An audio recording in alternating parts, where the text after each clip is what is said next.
why do I do the pain points? Because I want you to feel normal. There's a lot of things that you think is a problem or challenging behavior, but they're just normative phases of development. Like the statistic that I just gave about 2 to 4-year-olds, right? 3 major tantrums per hour, 1 minor conflict every 3 minutes, right? That's perfectly normal. Another perfectly normal normative developmental marker in the adolescent years, you know, for anybody that has a child 12 and over, their sleeping is changing and shifting. Their brain actually wants to stay up longer and sleep later. Perfectly normal. It doesn't work with our lifestyle, but the brain is doing that naturally, and that's why they are doing the pushback of the sleep. So again, why do I do the pain points in this Ask the Expert, especially when I get to do whatever I want because I'm not at a school? Is because I want you first and foremost to feel normal. So that is why I want to start with the number one pain point that everybody is feeling a year post the before times. Your mood is directly affecting your child's behavior. Yeah. Your mood is directly affecting your child's behavior. You cannot wait for your children to be happy. You cannot wait for your children to not be frustrated. You cannot wait for your children to not be angry for you to shift your mood, right? And I hate to say it like this, and I hate to be the bearer of bad news, but you're here for answers. So most of the behavior, especially behavior that seems clingy, or behavior that seems defensive or disrespectful, those are the 2 most common ways in all age groups where a child is feeling a sense of either rejection or abandonment or a sense of annoyance because of your mood. Think of it this way. You know, when we are in a romantic relationship, when our partner is off, it makes us off. And that's because our brain has something called mirror neurons. Now, mirror neurons are very controversial if you get into the weeds of neurological study. But most people, even the ones that disagree with one another, agree that we as humans pick up on each other's affect. But that is really true between parent and child. And this is why your child finds their safety and finds the information of the world based on your mood. With the children younger than 5, you know, if you are frustrated or stressed or sad, because it has nothing to do with your baby, it's just because we have had a horrendous year and now we're at a year and we're like, oh my God, how much longer can I take of this, right? Little children, especially children 5 and younger, will pick up on your mood and then check in with you. So they're either check in by being very, very clingy, or they will check in by, you know, with creating challenging behavior. So you'll stop being inside of your head and you'll give them your eyes, right? Because a lot of the time we as adults, when we are in our head, we stay there, and then the child experiences that it's like, my parent is not seeing me. Lita, what do? I can't stop being stressed. I just lived through a year of a pandemic. I have 3 jobs. I'm not making any money. My husband drives me crazy. Blah, blah, blah, blah. Let the children know, right? When you start seeing them kind of get perky, and this is true of anybody 5 and younger, and this is true of anybody 5 to 10, and this is true for anybody older than 10, and especially the teenagers.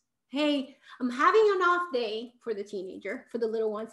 Oh, you see mama's sad face, especially if they go, are you happy? Are you happy? So if a little tiny one is asking you continually, are you happy? Don't say yes when you're not. Say, no, baby, today mommy's having a hard time, but mommy's going to drink some water. Mommy's going to splash water on her face. Mommy is breathing, but it's okay. It's okay, right? To the little ones. To the teenagers and, to the 10 and older, because there's a lot of kids here that are, to the 8 and older, hey buddy, I know that you see a sourpuss face right here, right now. Know that this is not about you. I'm just having a difficult day. So what do you need assistance with today? Right? And then 5 to 8, let them know also, but they still need assistance, right? So if you tell your kids about your mood, if you tell your kids, hey, but not, let's be good and follow all the rules today because I am having a really hard day. Not like that.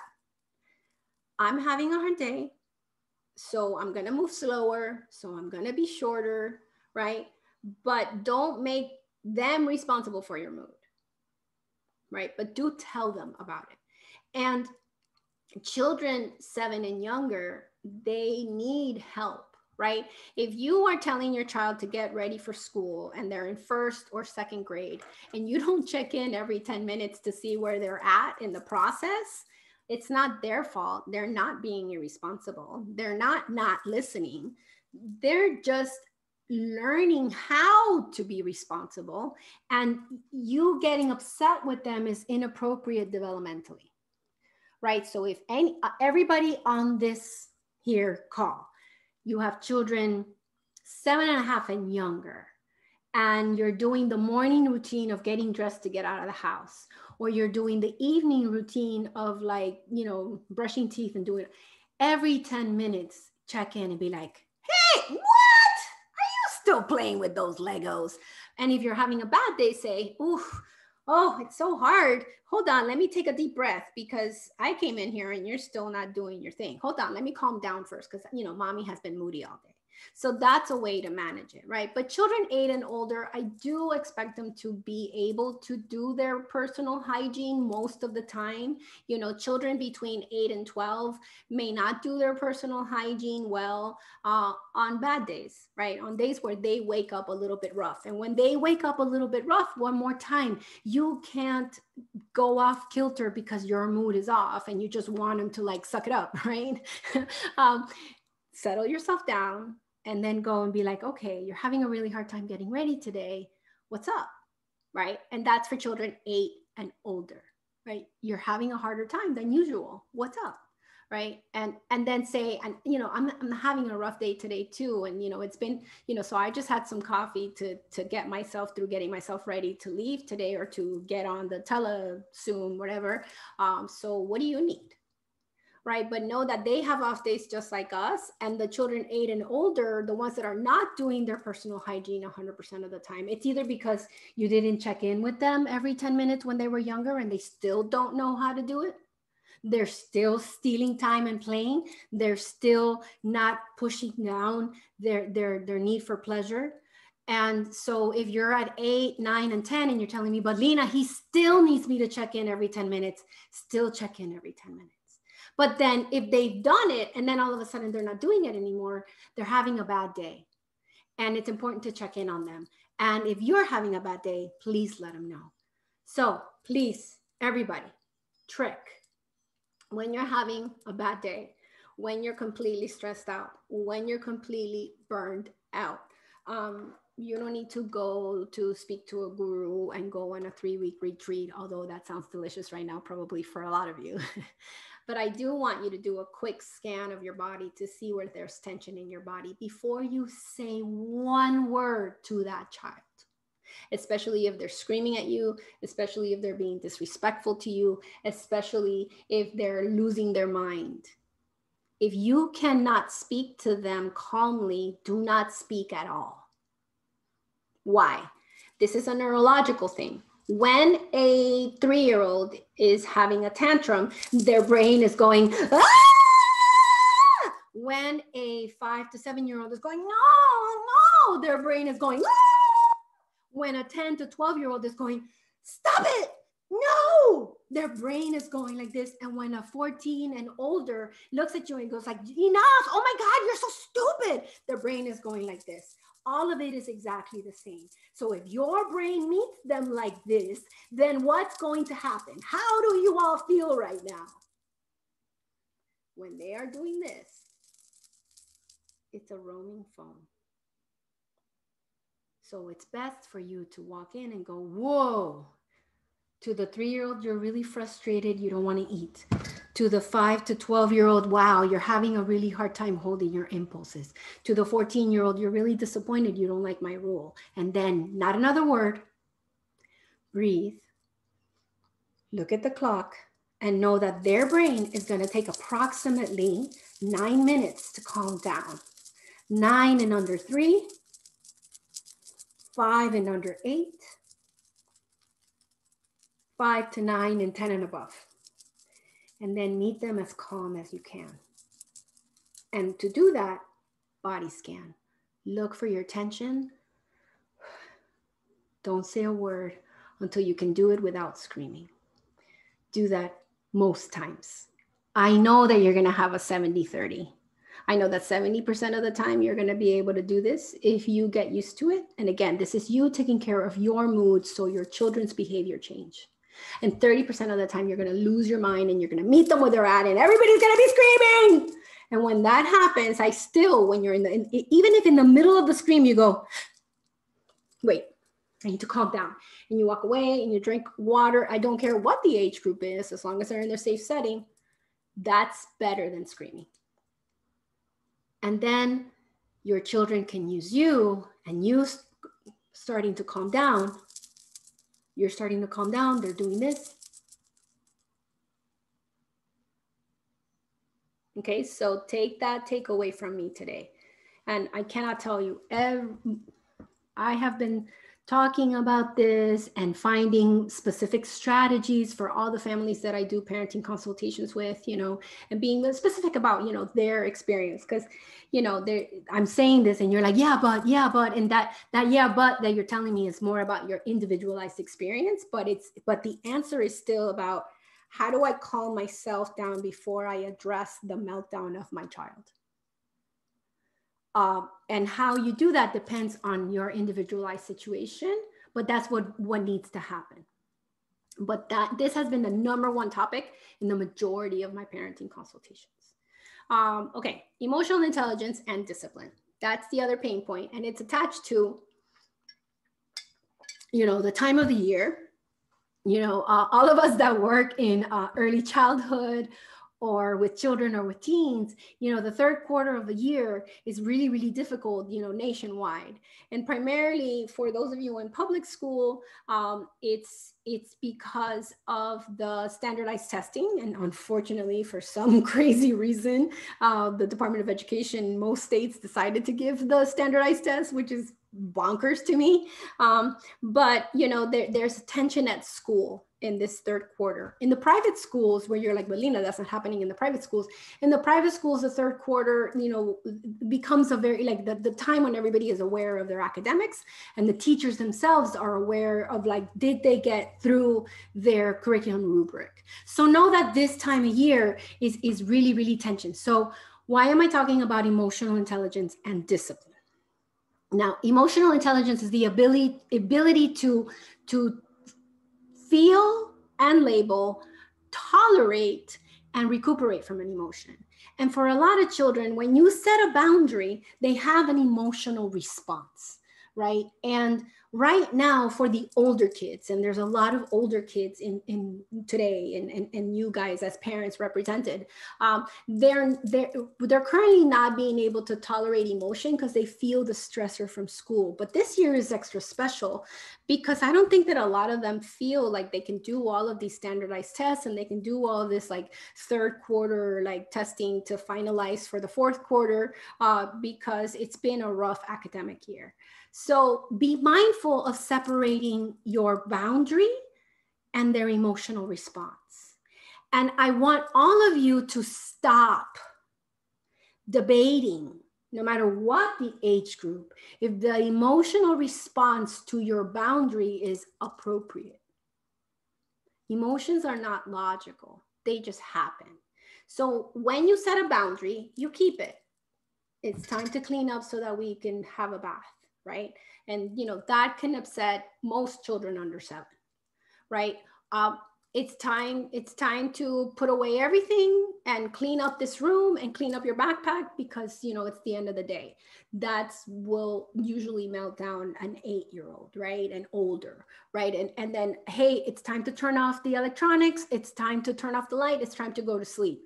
That's going to set off an adolescent, right? But it's going to them set going off emotionally is different than them not listening. Right? So in that moment, switch from the boundary. You've already stated the boundary. Now just go, wow, let's calm down that emotion. And it's normal for all of them to lose emotion. And I'm going to speak directly to those of you that have teenagers. They are not adults. They sound and act like adults, but they still melt down. And they still need your support, even though they push you away. They are practicing how to be an adult, just like when they were practicing to walk. They can't do adult responsibility yet. They can't plan their whole entire life yet. But that doesn't mean that you do it for them. We do it for them 8 and younger. Between 8 and 12, we help them manage it. Between 13 and over, we let them fail completely. We go hands off. But you can't expect it for them to be able to do it. And that's because of their emotional intelligence, because of that, their inability to tolerate difficult emotion. And a lot of kids get stuck on this fantasy that they get to be happy 100% of the time, and they're not. I already talked about the academic school year and that piece. Now, risk, summer, and your family. It's March. Usually, this is the time that a lot of families, especially those that are privileged enough to think about it, are thinking about summer plans. So let me talk a little bit about that. So number one is this year, again, please make sure to get information from the medical professionals that help you around how to best keep your children in low risk of obtaining the COVID. What we know is that young children are probably not going to be able to get vaccinated until probably late this year or early next year. But we do know that probably 16-year-olds and older will be able to be vaccinated. So with thinking about Corona and COVID and pandemic and all that kind of business in the summer, I do want to put out to all of you that the medical comes first before the psychological. So get that medical information from the professionals that you work with, and then we can work around the psychological. For those of you with little itty bitty people, 5 and younger, if they are going to a preschool currently and you could leave them at that preschool, leave them there. Young children under 5 are really not made to go do that special, University of Miami, Museum of Science, and they don't even offer it. But for the littles, consistency and staying with the routine as much as possible, and just traveling with them. If you are able to travel this summer, that would be my recommendation to you. That is kind of like my perfect recommendation for you. So, save your pennies. Stay at your preschool if you're still at a preschool. You don't have to do anything special for anybody under 5. The continuity and whatever shift the preschool has is enough for that age group. For children 5 to 7, I would say, do 2-week things. 5 to 7-year-olds need to be exposed to multiple activities, art, this, that. Don't do one thing the whole summer, because they're going to get bored, unless they've already shown you that they have a passion for this one thing. But in the summer months, I would recommend doing 2 and exposing them to different opportunities, because the littles kind of just need to see what everything's like. What's art like? What's sports like? What's water things like? What's swimming like? And then that could be good for them. For children 8 and older, let them know that you're going to make the final decision, but include them in the possibilities, right? Think and look around to things that you know that they may like, and then talk to them about what they may do. A lot of teens this year will probably ask you to leave them alone because it's been a rough year, that they just want to do nothing. And I would say, you know, the summer is approximately, 9 weeks. With anybody that is like 12 and older, please let them do nothing at some point in the summer if they want to. It's okay. And allow them to be social in a medically safe way. Okay, so that's it. I see that there are questions in the Q&A. Again, friendly reminder, you can put your question in the chat box. You can raise your hand and I will come to you and answer your question, or you could put it in the Q&A. So I'm gonna go ahead and start. And here's the first question. My 10-year-old is asking me about how do you make babies? She wants details in the how, because my answer of when you are older, get married and are in love no longer works for her. I want to make sure I use the right words and information. Help, thanks. Okay, so perfectly normal as it pertains to normative sexual development. Children under 5, children 7 and younger, in that range, they will ask you about things that are more mechanic, right? They want to know about the penis. They want to know about the vagina. They want to know about, boys have penises and girls have vaginas, and it's more about the mechanics. But children 8 and older, it is the appropriate time to talk to them about what sex is, right? So again, the first thing that I want you to do is to say, okay, baby, you want to know how babies are made. I want you to tell me what you know and what you've heard and what you've seen. On average, children 10 years old have seen pornography. I'll let that sit with you guys for a minute.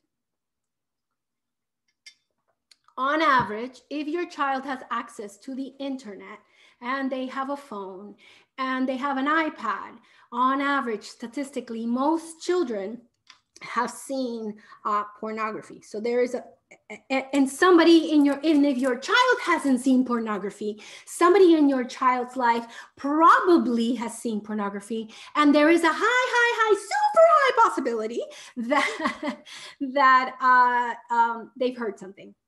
Right? So my recommendation is from 8 and moving forward, we talk about sex, and you don't need to buy a book. You don't need to do any of that. You just sit down and first you say, so tell me everything you know about sex and about how babies are made. And then let them tell you. And then they'll giggle and they'll be like, I don't know anything. You must know something. What have you heard from your friends? What have you heard from teachers? What have you heard from TV shows, right? And it's okay. You're not going to get in trouble for telling me. And don't get them in trouble. Poker face, right? Then fill in the blanks. Fill in the blanks about, whoa, I lost you guys for a minute there. Fill in the blanks about what they don't know, what they didn't present to you, right? And, in this age group, we talk about the mechanics of sex. The penis gets inserted into the vagina, the sperm comes out of the penis, and then it hits the egg, and then a baby is made. And then 9 months later, so it's about the mechanics of sexuality. For children, her age a little bit, but maybe a little bit later, and also puberty. If you're a boy, you're going to wake up with an erection, or you may wake up wet because sperm has come out of your penis. If you're a girl, hey, soon your uterus is going to bleed and it's going to come out. So we tell them the mechanics of puberty right? You're going to get hair under your arms. You're going to get hair in your private parts. And we tell them about menstruation for girls, erections, and wet dreams for boys. If you want a book, my favorite books are from the American Girl series. They have one for girls, they have one for boys. So that you can use the book and read along with her. And then ask questions, and ask questions, and just but answer. And then 12 and older, we talk about the relationship aspects of sexuality, because sexuality is not just about, about sex. It's about, what happens with friendships, what happens in relationships, and also your family's values and religious beliefs. This is the opportunity to share that with your children. Okay, so perfect. Okay, now next question. Let's see, where am I? I gotta find it. Whoops. Okay. My 10-year-old doesn't care about hygiene. My husband and I have told them many times how to properly brush their teeth, soap their body, etc., even reminding them to wear that deodorant, etc. They have no interest in those things at all. What can I do? Again, what I shared about while I was talking earlier is that it's important for that person. One, you have to answer the question, why? Why do we brush our teeth? For our teeth hygiene, right? And sometimes for them, you have to bore them with a YouTube video about, what happens when you don't have teeth hygiene, right? And you could say, okay, we're going to talk about teeth hygiene today. Okay, and then find a video on YouTube. There's hundreds of them. Look for them with the American Dental Association and see what they have about teeth hygiene, right? Then 2, so first we answer the question. So whatever they don't do, hygiene, deodorant, body, right? Then your child is a little bit delayed because they're 10, but you are at the phase of helping them with personal hygiene where you're checking in with them every 10 minutes. And you're like, I don't want to do that, Lena, because I'm going to fight with my child every 10 minutes. Yep. That's the only way through, right? So it's like, okay, it's time for a bath. I don't want to take a bath today. There's no choice, buddy. And then the fight, and then the emotional fight ensues, right? There's no choice today. La, la, la, la, la, la, la, la. There's no choice today. La, la, la, la, la. There's no choice today. La, la, la, la. There's no choice today. Don't get into a debate with them. And then check in with them every 10 minutes. Hey, how you doing? All right, cool. Hey, how you doing? All right, cool. Because they're at the checking in and managing them every 10 minutes that I want every single person on this call to do for anybody 7.5 and younger. And then you keep that up, you keep that up, you keep that up. There's no need to punish. There's no need to take away TV. There's no need to do any of that. It's just a repetition and a constant of that particular piece. Okay, so thanks for your question. Okay, my son, 3.5, recently started crying, screaming. He wants to go home as soon as we meet up with new family. With new people. After 30 minutes of screaming, then has fun. How to get over this hump? Do what you're doing. So again, perfectly normal for anybody between the ages of 2.5 and 4.5 to have one major tantrum per hour and one minor conflict with a caregiver every 3 minutes. So walk through. So from now moving forward, when you're going to a park, where you're going to a school, where you're going to a party, just predict. Buddy, we're going to go to a park. There's going to be different children there. They're going to be wearing masks. And I know that last time you were very, very scared. But then eventually, you sat by me and then you felt calm and then you played again, right? And then expect your child to cry in new settings for 3 weeks, right? So for everybody, whenever you do something different with your child, whenever you change up a boundary or a rule, it will take 3 weeks for young children, up to 3 months for older children, for them to shift their response. What your child is living through is the discomfort of the unusual person, right? So they're crying because he's scared. And it's okay to be scared of new people. That's actually pretty safe, right? I don't want him to immediately be like, hey, what's up? And high-fiving, especially in this time. So all you do is you predict in the car when they start crying, you just go, oh, you're scared. You're having a hard time playing. But, you know, wait until you feel safe, and then you could join in, and then sit and let him be on top of you, grabbing you, and then telling him, no, we're not leaving. No, we're not leaving. And stay the amount of time that you planned to be there, right? If you plan to be at the park for an hour and your baby cried the whole time, that's okay. Oh, okay, it's time to go. You weren't able to play today, but tomorrow you might be able to play. You pick them up and you take them to the car. When you do that at 3, and I'm glad you're here at 3, you're labeling the emotion. Oh, you're scared because they're new people. Oh, and they're wearing masks and you can't really tell what they're thinking or feeling, right?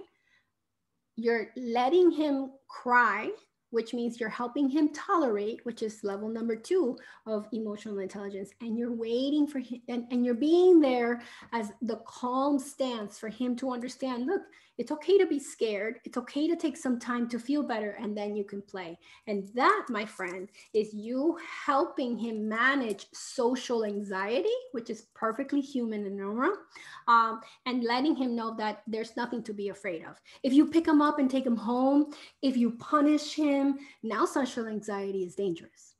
But if you stay with your mood calm and you say to him, yeah, I know, I'm so sorry, you're really scared, and then quiet, and then hug him if you want to hug, give him water if he wants water, but don't leave, you are teaching him emotional intelligence, and you're teaching him that social anxiety is not dangerous. So keep that up, and it should change within 3 weeks. Okay, let's see. Do I have any questions? Anybody have their hand up to ask me with their voice? No, no, no. All right, perfect. 9-year-old is very fearful at night, wakes up very scared and goes to my bed. Scared of bad guys breaking into our house or of spooky imaginary things. Perfectly normal in childhood, perfectly normal in the time that we're living. So, especially those of you that have children kind of 6, 7 and older, they're all pretty aware of kind of like the danger that we've been swimming in since last year. And children naturally are looking for safety, right? Our brain is a safety machine. The number 1 goal of your brain is to keep you alive, right? And that's why it's really, really important to wonder, where did my child put hard emotions in their bucket of information? You know, is sadness dangerous? If it's dangerous, guess what the brain is going to help your child do? Avoid sadness. Right? Because that, and then it becomes the problem solving, and then that's why they eat, that's why they don't listen, that, you know, so you have to be mindful. But for those children that have had more nightmares, that have been a little more scared at night, it is normal, because in the daytime there's a lot of stressors and anxious feelings. And if they're in a public school, there's so much stress right now over the FSA. So know that for a lot of you guys, if all of a sudden they're like having bad dreams, it's because when we sleep, our brain analyzes the daytime, and that's why they're having the nightmares. So Lena, what do I do? Go, oh, calm them, right? It's okay, calm them. If you don't want them to sleep in your bed, walk them back to their bed. And then this is the thing that you're going to be like, what? Don't think about that. Don't say, of course you're safe. Don't say no. to the fear. Say, wow, that's really, really scary. You imagine. So yes, it would be scary if people broke into our house. But what would happen if somebody broke into our house? Then they would steal our stuff. Well, no, actually, the alarm would go off. And then you might get scared because you heard the alarm, and then you could run to me. And then what would I do? I don't know, mommy. Well, I will call the police. Oh, and then what would I do? I don't know, mommy. I would lock my door. Okay. And then what would I do? We would wait for the police to come, and then the police will arrest the people and they will leave. So I want you to walk the kid, especially an older kid, through what would happen, right? And a lot of the time you'll get to the point where they're going to tell you something to the effect of, and I'm going to tell you so you're not alarmed, they would kill you and then I would be alone. Okay, now I'm dead. Now what happens, right? So Lena, what? Why would I ever do that to my kid? Because their brain is doing that for them. So I want you to walk through the worst case scenario with them and let them know. But don't get in the weeds too much, right? Just stay in. When a child is afraid of a break-in, we tell them that we call 911 and that the police would come immediately, right? And that we would lock doors, right? If your child is afraid of a spooky image, then you think about, okay, you have a spooky image in your mind that's making your heart go really fast and your body feels tense. So first, let's loosen your body. Okay, now let's think about the spooky image. No, mom. Yes, no, we have to think about the spooky image and make it funny. Let's put a pink afro on it. Let's put a rainbow afro on it. Let's put a big bow tie and then make the image funny. Why? Because their brain is telling them, be careful, and it shows them a scary image. Be careful, and it shows them a scary image. So the mistake that a lot of you guys make is that you say, no, you're fine. You're fine. There's nothing to be afraid of. And it's not important. So keep that up for a couple of nights. And the last thing is, before bedtime, say to your child, okay, let's think about what you want to dream about. Let's give some information to your brain about what you want to dream about.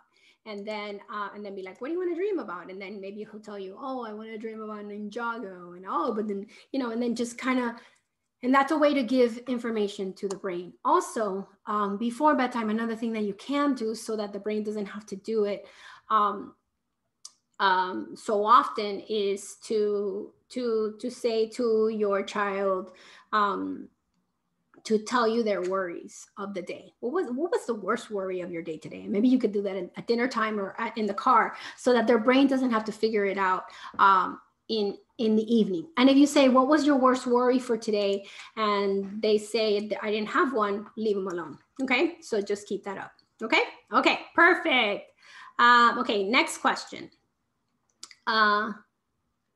How to react when an 8-year-old is having a tantrum. Sometimes I ignore them because I don't want to engage when he's being disrespectful, but I also don't want him to feel he has hard feelings. It happens when he has to do things that he doesn't want to do, like homework, and he even curses. Okay, so the big huge social emotional skill that your children have to master, just like they mastered crawling, so that they can have the future when they're 25 years old, a social emotional competency of self-awareness and self-management, is tolerating frustration when handling responsibility.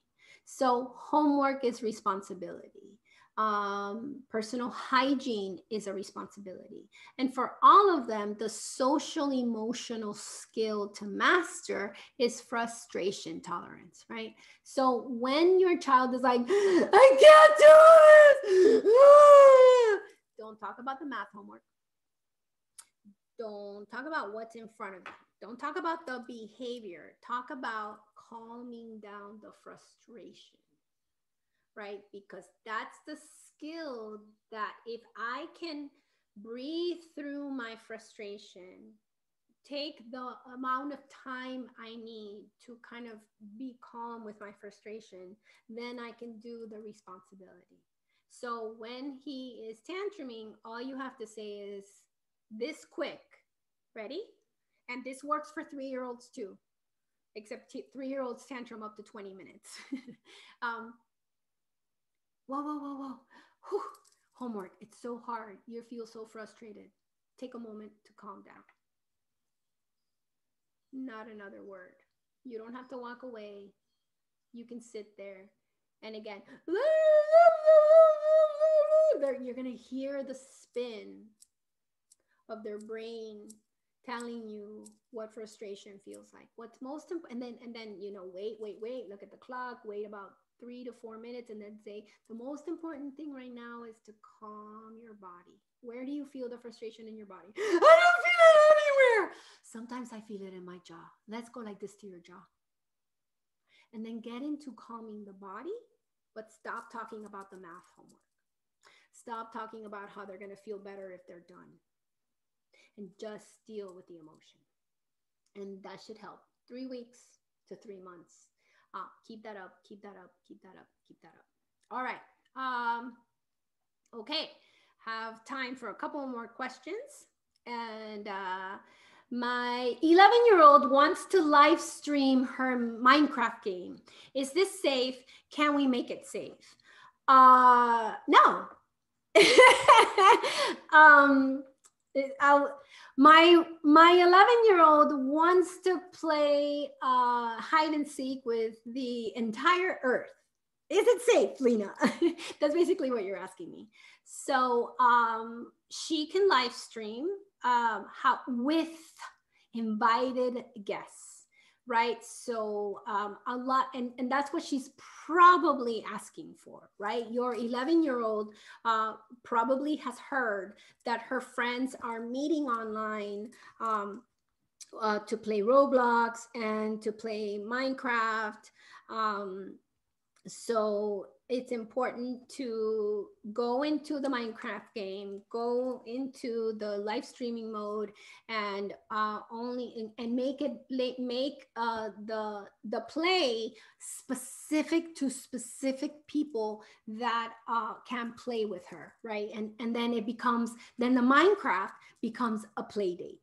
And in these times, you know, that's the one thing that's not going away, guys. The one thing that's not going away is the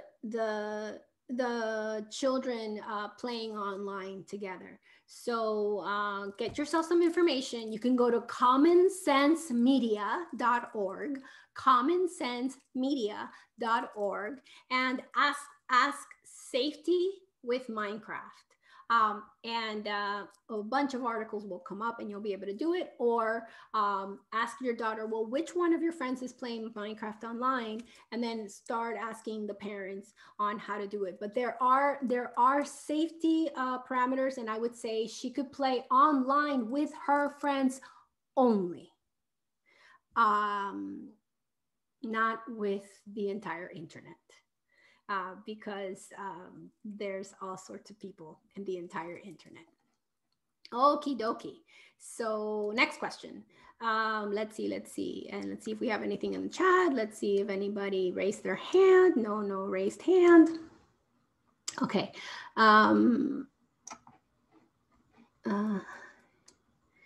So how can I help my 3-year-old communicate better when I can't understand what he is asking for? And how can I remove the pre-bedtime milk?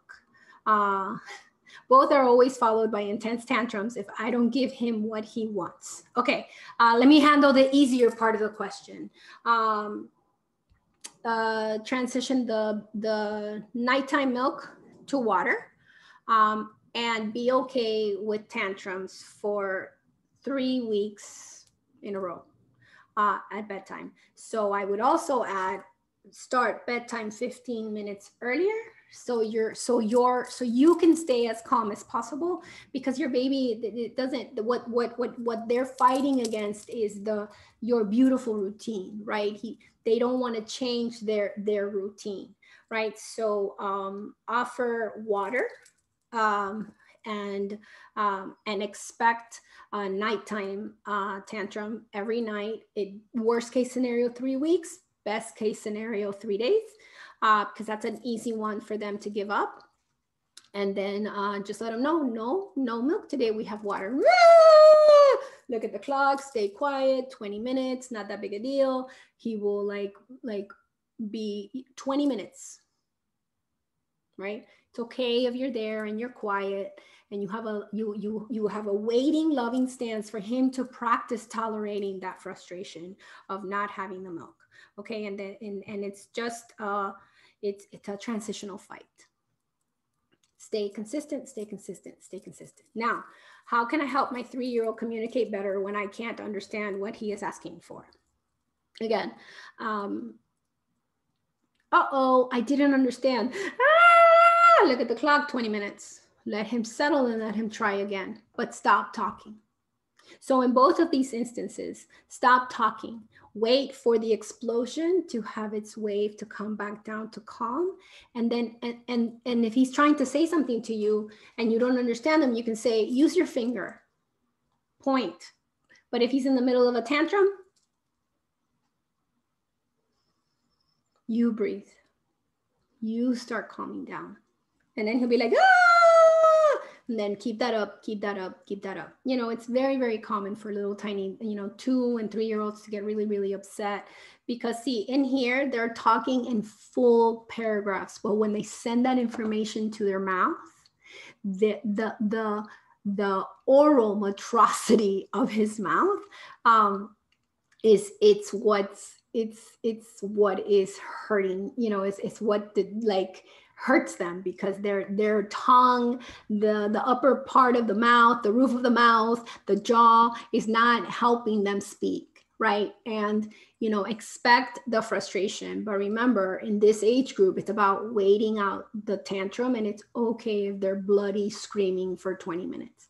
Just breathe and you calm down, and then eventually they go, just hold them, right? But the first time, say, you're really frustrated, mama doesn't understand, point. And if he can't point because he's in a tantrum, silence. Wait for it to calm down. You want to point now? No! And then it repeats, but that's normal, nothing to worry about. So keep that up. My 10-year-old daughter wants to know, how do you know if you like girls or if you are lesbian or not? It all started with a friend of hers telling her she is, and that she liked her, and my daughter did not know how to answer her or what to say. Since then, she has been questioning her sexuality, even though till last year, she liked boys, and now has not had any interaction with any kids besides 3 girls that are her friends via Zoom, games, and online. Help, thanks. Okay, so your child, just like the previous child, is having a beautiful, normal sexual development question. Let me break a myth because I have all of your attention. Gender happens, and knowing what gender I am, knowing whether or not my brain's gender matches my genitals, happens between 4 and up, right? And in the early years is about I am a girl and this is how I express myself in the spectrum of femininity. I am a boy and this is how I express myself in the spectrum of masculinity. Or I am a boy and I want to express myself in the spectrum of femininity, but it's not accepted. So that expression of feeling a little more with masculine energy than feminine energy is about gender, right? And like me, like in the spectrum of femininity, I'm uber feminine. I spend $100 on Sephora. Right? And I shouldn't, but I love makeup, and that in our culture, that's ultra feminine. But there's another woman who has a vagina, right? That, the way that she expresses her femininity is different, right? Maybe she's not a lover of makeup, maybe. And then there's some of us that express ourselves with the other, what we name as gender, in the feminine and the masculine. We all have the feminine and masculine traits. All of us. Femininity and masculinity is a cultural creation. And we all fall somewhere in the spectrum, right? And we've known this for a very, very long time. Now, orientation is who you're attracted to, right? Who do you imagine, kissing and touching and loving? And, children anywhere between, 10 and up start wondering about that, right? So your child is not necessarily talking about orientation. She's just curious, right? And the answer to her question is something to the effect of, sometimes eventually, it's like how you like hugging me and you like kissing me and it feels good. Well, you think about imagining what feels good, right? And your friend is imagining that, when she thinks about kissing someone, she thinks about kissing a girl, not necessarily kissing a boy. But it takes time, and we don't rush into it. We just kind of like keep thinking about, I don't know, where does my body, take me? It's kind of like, I like to eat toast with butter, but I don't really like toast with cream cheese, right? So because that's what orientation feels like, right? A lot of parents are like, they're getting influenced to be gay in this world, and I'm gonna say something that is gonna make some of you upset. If that's true, if the culture is influencing children to be gay, then why are you sure that you weren't influenced to be heterosexual? Because every single love song, every single movie, everything is about heterosexuality. How do you know that you weren't influenced to be heterosexual? How do you know? I mean, every single song, every single movie is about heterosexual love. All of them, forever. There's like no songs about being gay. How do you know that you're straight? You just know. And this generation of kids is not being raised in this. I'm 49, right? So we were raised in a different place where, orientation was, it was wrong to be gay. And in the last 7 years or 8 years, the biggest shift in culture has been the changing attitudes around homosexuality. And children in your daughter's age group are naturally wondering about sexuality. What does it mean to have a relationship? How are babies made? Hence the 2 10-year-old questions, right? And for some of them, they might kiss another kid that is their same gender because they are practicing, not because they're gay. And when they do that, they're going to be like, ooh. Just like that you don't like, cream cheese on toast. But it is normal for them to, they're doing it more because culture isn't telling them that it's bad. And you are feeling that. And again, let them know that it's normal. Let them know your values and your religious values, but also let them know that it's normal that she has the questions. And if all of this talk makes you super duper anxious and scared, yes, institute. Yes, institute. Go there. They have a class on gender. They have a class on the feminine and the masculine. They are experts in having this conversation. I love this place because it's neither conservative or liberal. It's they're not going to like make you feel bad based on your beliefs. They're just going to give you information, facts, science, what we know. Right? And they will have a conversation with you. And that's why I enjoy sending people to them, because it's not about brainwashing anybody. It's about getting enough information so your children grow and do better. All right, everybody. Thank you, thank you, thank you so much for coming to the free thing. I wasn't able to answer all of the questions. If you guys are, you know, if I've made you have more questions than answers, then maybe you are a candidate for my parenting consultation. Is 1 hour and a half with me. I listen to you. I listen to your particular situation. I listen to your particular issues. And then we get very customized about how to help. You will leave the parenting consultation with the why of your child's behavior, the solution, and a plan. And if you're like, no, I love what you just did, Lena. It's awesome. Look into my online parenting support service. You know, it's an amazing monthly subscription. Go to onlineparentingsupport.com to learn more about that.